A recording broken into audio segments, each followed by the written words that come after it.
안녕하세요 여러분, 달팽이의 여정 129일차입니다.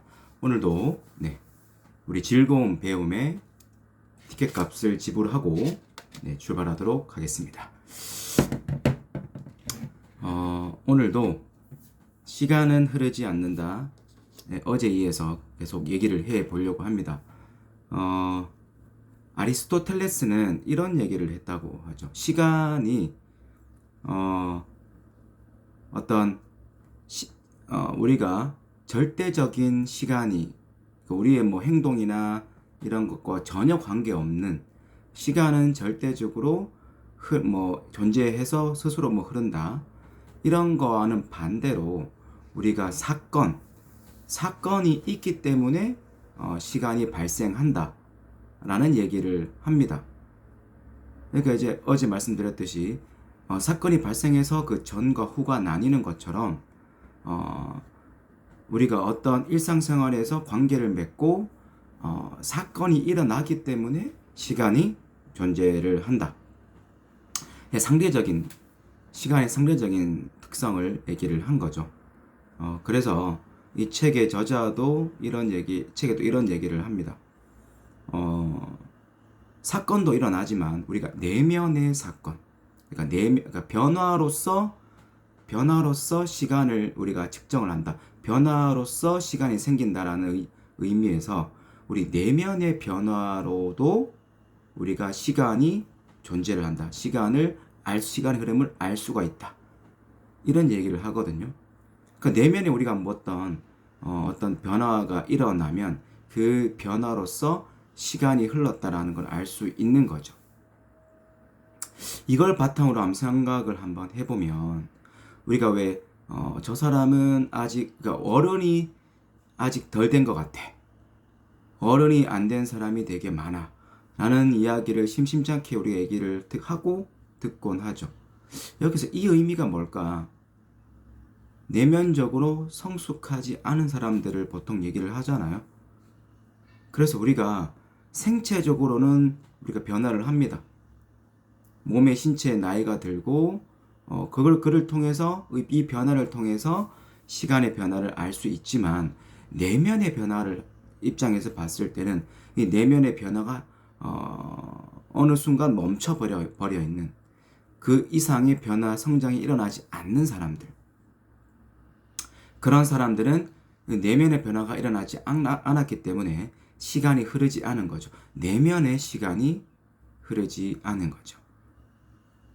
옛날에 우리 왜 그 영화에 보면 시계로서 우리가 수명이 얼마 남았는지를 알게 하는 시계, 그런 상상의 시계가 있는 그런 영화가 있었죠. 제목은 기억이 안 나는데 우리 그런 것처럼 신체의 나이는 변하지만 우리 내면의 만약에 그 변화를 통해서 성장을 통해서 우리가 내면이 변화하는 그런 걸 측정하는 시계가 있다면 우리는 얼마 정도의 우리 내면의 시계는, 내면의 시각은 언제일까요?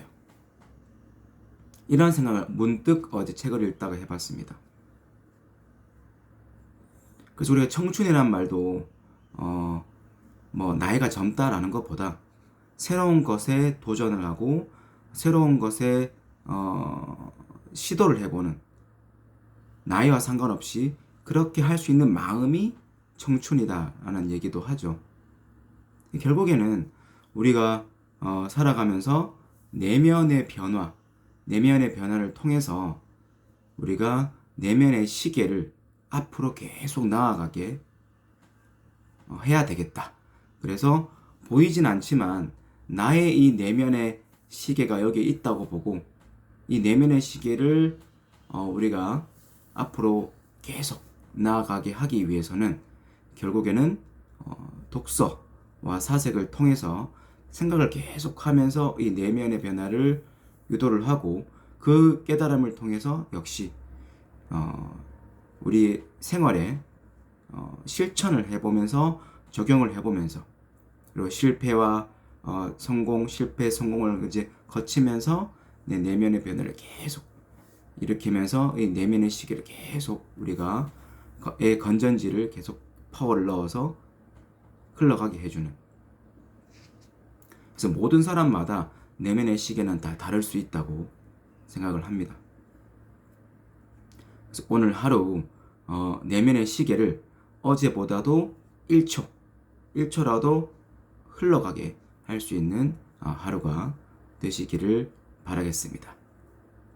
첫째, 이렇게 책과 사색을 통해서 깨달음으로 매일매일 얻고 이를 통해서 나의 내면의 시계를 하루하루 흘러가게 할 수 있어서 매일매일 행복하고 감사합니다. 둘째, 이런 깨달음을 통해서 수학과 문학을 연결하는 책을 써서 베스트셀러 작가가 되었다. 셋째, 매일매일 아침 달리기를 통해서 몸과 마음의 건강을 유지하고 풀코스 마라톤을 완주하였다. 넷째, 매일매일 영어와 스페인어를 공부해서 영어와 스페인어를 유창하게 말할 수 있게 되었다. 오늘 하루도 감사하고 충만한 하루 보내시길 바라겠습니다. 감사합니다.